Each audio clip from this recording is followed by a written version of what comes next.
Basque Handicap, une journée pour parler du handicap, pour parler des handicaps, qu'ils soient sensoriels, visuels, moteurs, psychiques, cognitifs. Une journée pour rompre avec les préjugés, pour faire tomber les maladresses, pour vivre ensemble, pour partager ensemble un événement commun, pour travailler le vivre ensemble, ça c'est vraiment important.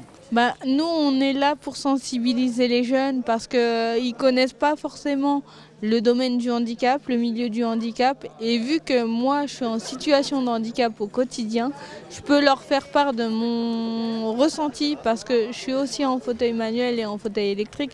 Ils me posent souvent des questions sur mon handicap, où je travaille, depuis combien de temps je suis handicapée. Donc oui, ils sont assez à l'écoute et j'essaie de leur répondre au mieux. Et je peux leur expliquer l'arrière de la chose, les inconvénients du handicap et on vit quand même avec. Donc différents ateliers, des mises en situation, des témoignages, des conférences autour de la déficience visuelle, des traumatismes crâniens, des troubles 10, du braille bien sûr, de la déficience auditive, un atelier handi-chien, où des gens vont mettre les jeunes en situation et rendre compte. C'est vraiment bizarre parce que je vois pas où je vais en fait. C'est les ténèbres là, je sais pas. C'est trop bizarre. Est-ce qu'à un moment tu t'es senti déstabilisée quand tu as marché ? Oui, surtout quand on m'a lâché en fait parce que je savais pas du tout où j'étais. Ouais, moi aussi parce que j'avais plus confiance en moi-même avec la canne en fait. Parce que quand j'étais guidé avec quelqu'un, parfois il me lâchait et du coup je me sentais seul en fait, je savais pas où j'étais. Pour ce parcours, faut une certaine concentration, un certain équilibre pour pas tomber en arrière.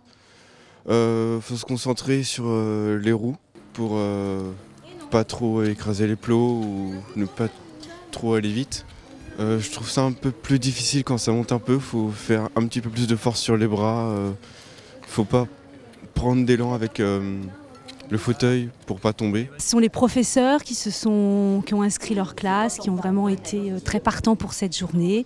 Une trentaine d'ateliers sur la journée.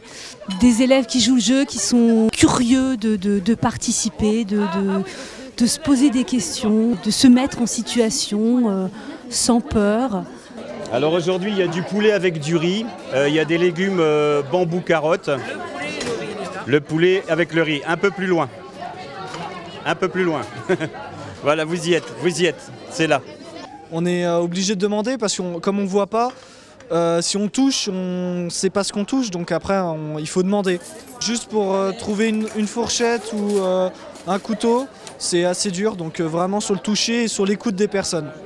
C'est super dur en fait parce qu'on perd tous ses repères et donc du coup si on n'a pas la voix de sa copine qui nous aide, on est complètement perdu. Là c'est bien. Merci. J'ai perdu mes vêtements.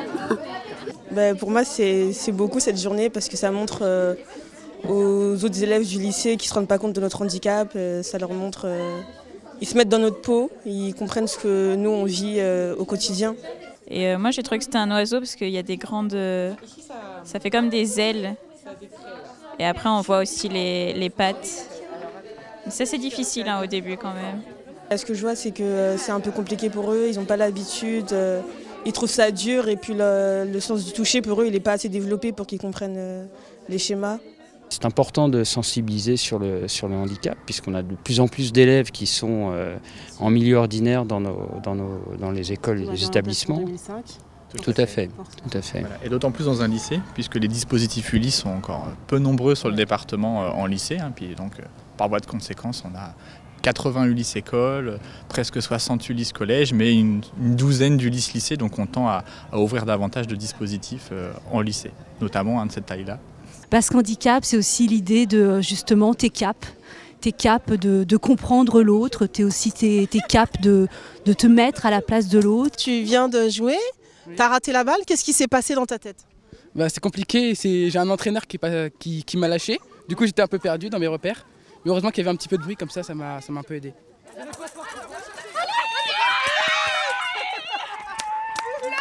Voilà, donc c'est aussi ça, tes caps, on est tous caps et tous ensemble.